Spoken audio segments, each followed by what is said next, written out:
If you're listening to this episode of the St. Canard Files, all I can say is, I'm sorry. Welcome back to the St. Canard Files, a Darkwing Duck podcast, everybody. I'm your host, Stan Lunn, and I'm the main host tonight, but I'm not alone. I'm joined by a guest. With me tonight is... Jordan Ferber. Welcome, Jordan. Oh, thank you.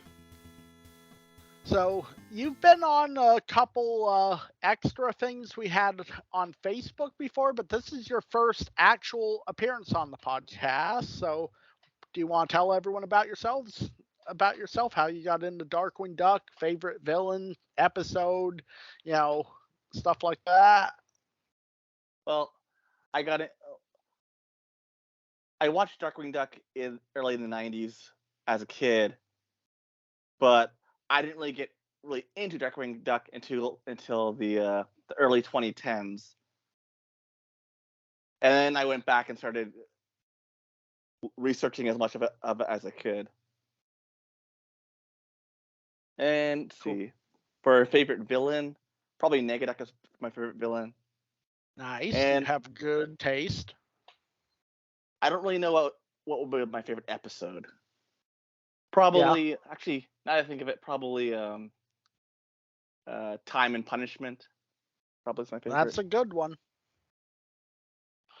And do you have a favorite Darkwing item in your collection, out of curiosity? It's a toss-up between the Darkwing Duck NES game, which I have in the box, and the 12-inch Playmates figure. That one is definitely a gem. Took me a long time to get that one for my collection. Yeah. So before we start our review, because we're doing a comic review today, but we do have a little bit of Darkwing news. When this episode drops, like a day or two after, issue 3 of the Dynamite Darkwing comic should be coming out. And obviously, me and Mike will work to get that out to you folks as soon as we can. Also, later this month, the Dynamite Select Darkwing Duck statue should be coming out. You mean Diamond Select? Or Dynamite Select. Yeah, did I say Dynamite Select? Yeah, you said yeah. I've got Dynamite comics on the brain, I guess. Yeah.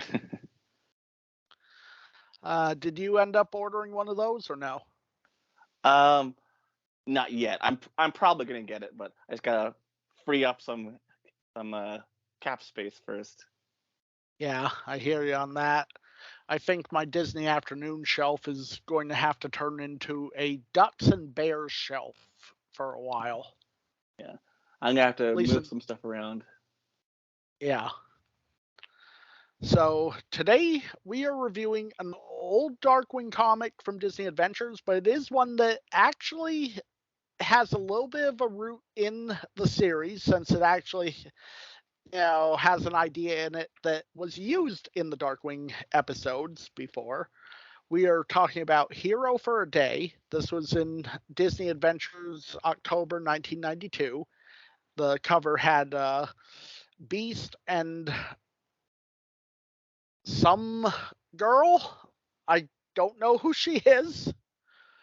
I think it might be Blossom, because the cover says Blossom, Mark Paul plus other tops on TV. So I'm assuming it's Blossom. This comic was written by Doug Gray, who we've talked about a few times, and the pencils were done by John Blair Moore, who we've talked about before.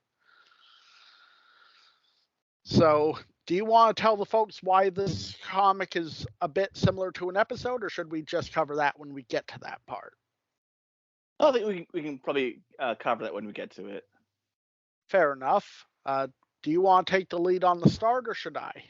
Oh, sure, I'll take the lead. All right. So, how do we start this thing? Well, it starts off with Darkwing pointing a pie gun directly at the reader. Yes, with a title in it. Yeah. And is it just me, or does he his dialogue, does it sound more like Negaduck? Yeah, I was surprised how threatening it was at first. Yeah, telling his victim that ask him any last words before I send you off on an all expenses paid dinner date with Elvis. But who's he aiming this pie gun at? And it turns out he's pointing it at Lauchpad, since Lauchpad is his guinea pig. And what does Launchpad have to say about what are Launchpad's last words? I'm sorry. I'm sorry? That's it? What kind of wimpy last words are those? Darkwing's almost too embarrassed to blast him. Almost. And should point out that we've actually seen this weapon before, haven't we? Yes, we have. Now it's slightly different, but it's very close to the pie gun from Just Us Justice Ducks. Yeah. That they're testing it in Shush. Yeah. So Darkwing shoots Launchpad with a pie, a rhubarb pie no less, which apparently gives Launchpad hives. I guess he's allergic. And also Darkwing doesn't care. Yeah. He does have a point, though. He's like, if he filled it with his favorite, he might be dripping all the time. The Launchpad points out, but I always end up dripping. Also love this little line where he's like, what would you rather do? Save the entire free world from evil and decay or eat pie? What kind of pie? So Darkwing is, training Launchpad to take over in situations where he can't be around.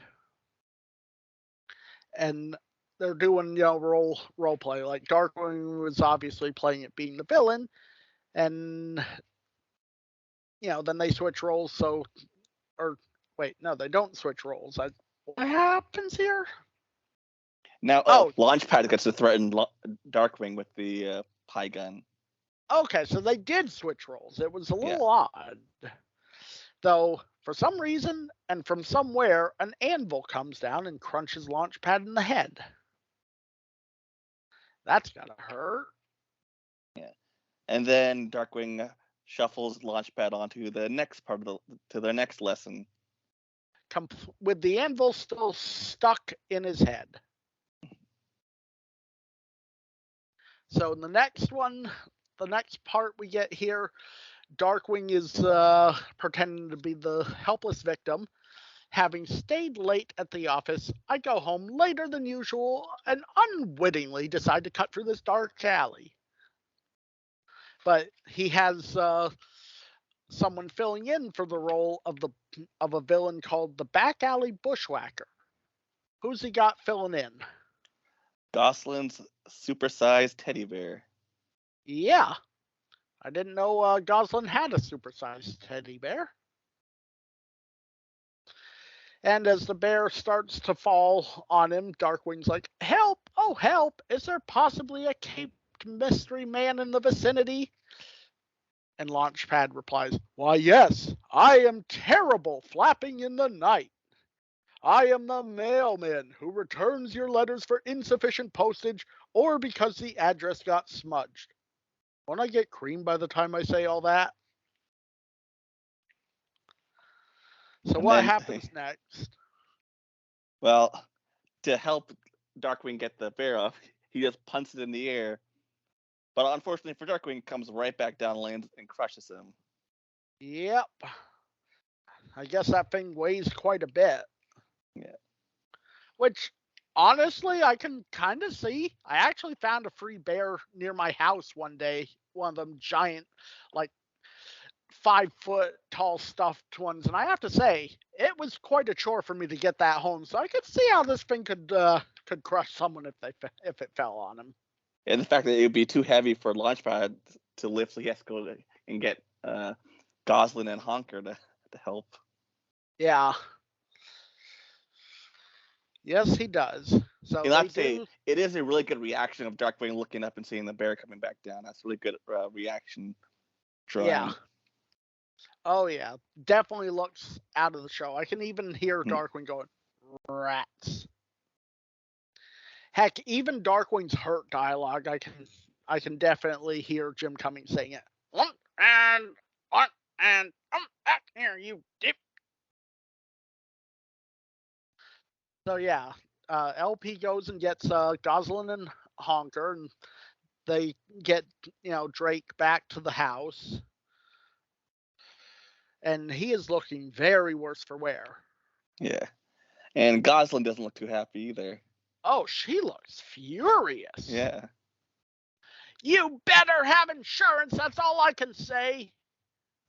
It was an accident. I didn't intentionally scoosh him like an overripe yam. But Drake's trying to say something, isn't he?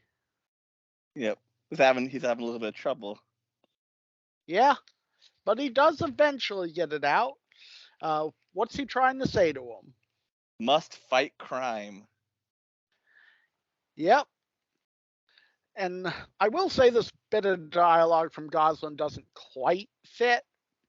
Don't you see? It's his super conscience. He can't relax knowing St. Canard is unprotected. Not sure Gos would say that, but it's not too out of character, I guess. But Honker. Honker seems to have an idea. Yeah. He suggests that Lauchpad protect the city tonight. And it looks like they got a plan now. Yep. Of course, LP's like, me? Are you sure? But I'm only a co-star. I can't carry a feature. Stand-ins have to stand in sometime. Now that's something Goslin would say. Yeah. And they even have a costume for Lauchpad to fit into. A Darkwing costume that was specially made back when DW put on a few pounds. And apparently, I guess Lauchpad. I guess it was a little loose even for Lauchpad. Yeah, DW must have been quite the little butterball there for a while. So, seeing LP in the Darkwing costume, we know where this is coming from, don't we? Yeah, You want to fill the listeners in on what episode had I think there's actually two of them, in fact, that had Lauchpad donning a Darkwing suit. Wasn't one of them a duck by any other name? I believe so, and I believe the other one was Double Darkwings. Yeah. Right? I'm not sure. I'm pretty sure. If we're mistaken, I'm sure someone will let us know in the comments. Yeah. So they all pile into the rat catcher. Well, obviously minus Drake, and I have to say, LP managed to get Drake's helmet on. Yeah, But yeah, Honker says they probably won't even see a litter bug, but a cry for help shatters that idea. So what do they see happening? Or rather, first off, what do they hear someone saying? Well, someone is yelling help. Well, yeah, but then after that, the guy in the alleyway saying, "This is what I get for working later than usual and then cutting through this dark alley. Is there possibly a caped mystery man in the vicinity?" Wow, I guess DW can see the future. Yeah. So we get another oddball entrance from Lauchpad, and I love this one. "I flap terribly in the night. I am the plumber who unplugs your bonk."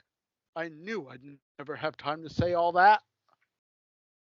And now we run into the Back-Alley Bushwacker. Yep. Apparently it wasn't just a made-up villain. He's a real villain here. So the Bushwacker grabs LP by the throat and throws him into a wall. We should probably describe what he looks like. Well, yeah. You want to take this one? Oh, sure.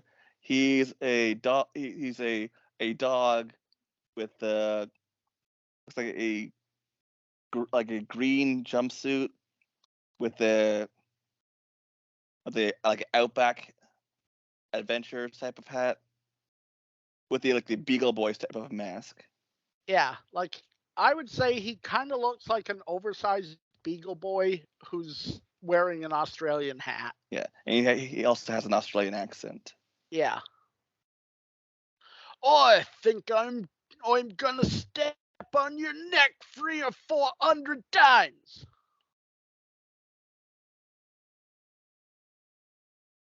So LP has an idea. He asks the brawler, or not brawler, a bushwhacker, to help him find a lost contact, and then clunks him on the head with a 2x4. Well, that didn't work, did it?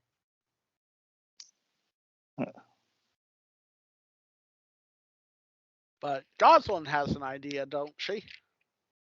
Looks like she remembered to bring the pie gun. Yeah. Where'd this come from? Oh well, never look a gift bazooka in the mouth, I always say.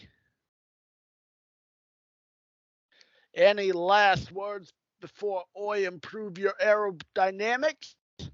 And I'm what sorry? does Lauchpad? Yeah. Which causes the bad guy to laugh his head off because he never expected to hear someone just apologize. Which then gives Launchpad the opportunity to turn the tables on him and use it against him. Yep, he manages to crawl over to the pie thing, which is facing the villain, and shoot a cherry pie no less, all over the guy. So we cut back to the Mallard house, and Drake's up and about, though he still doesn't look that good. But good enough to speak in coherent sentences. Yep. So he asks Launchpad if he's ready for another lesson. Which Launchpad has had enough of lessons. Yeah. So what does Drake say here? Don't be ridiculous. You can't have enough lessons. You need to keep an edge. What if you ran into someone like the Back-Alley Bushwacker and you weren't ready? And Goslin reveals, that big sissy, Launchpad captured him last night. And Honker adds in, yeah, and he only got beat up a little. And that shocks Drake to the core. What? Really? You? Him? And Launchpad replies with, oh, it wasn't that hard. I'd be happy to give you a few lessons. So how do we wrap this up? All right. Don't get snotty. Now let's go. I got to see how you caught a big guy like the Bushwacker, partner. And LP finishes off by saying, great, and you can show me where that anvil came from. So that's where we wrap that comic up. What do you think of this one? I thought it was a fun story. Yeah? Yeah. The one thing that really impressed me was actually how expressive the art is. Oh, that's John Blair Moore yeah. He does an incredible job. And coming off the Dynamite Comics art, this is like a breath of fresh air. Yeah, exactly. A breath of fresh air. Since how expressive the characters are.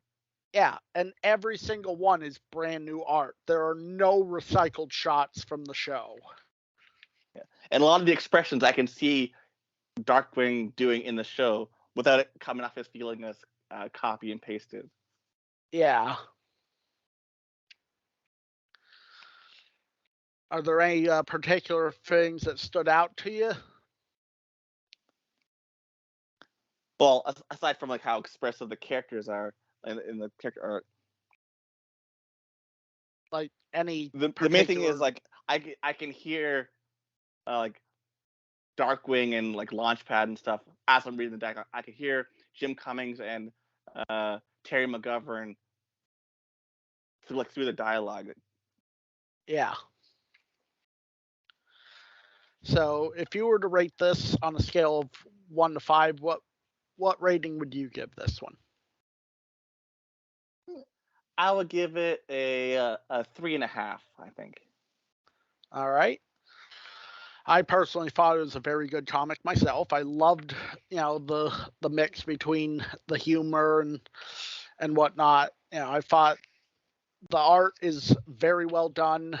There's bits of it that definitely they just scream. That's what Darkwing would do in troves. I love the twist that the Bushwhacker turns out to be a real villain, that Launchpad ends up catching him. Uh, if on the gas gun scale for me, I think I'd rate this one also a 3.5. I've read better comics, but I've also read way worse comics. It has a good story. It keeps you engaged for the whole thing. Yeah, the thing that really part of it. What brings it down for me is that some of the miscolorings bring it down. Miscolorings? Yeah. Which ones? Like for example, on the second page, Darkwing's outfit turns blue, and then in the next page it's back to normal again. Stuff like that, and of course they didn't color in like his eye, his like the part on his eyes. They kept it white when he's blinking and stuff when it's supposed to be colored in. Yeah, I'm not seeing any blue outfit here. Fairly dark purple, but you are right about the eyelids. Yeah. I definitely see there are certain panels like that, but at least his mask is colored the whole time. Yeah. It's Like it's small things. Get that. Yeah. It's small things that add up type of thing.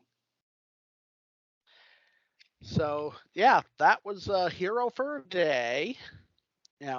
I definitely recommend for anyone that hasn't read that one to track that down. And also a bit of the Bushwhacker too. He's kind of like a not really that much of a villain. Yeah. Oh, actually, good segue. I almost forgot. It's been so long since I've done one of these and have had a new villain to rate. So, what would you rate the Bushwhacker? Is like out of 5. Yep. I probably have to give him a 2.5. All right. And for what reasons?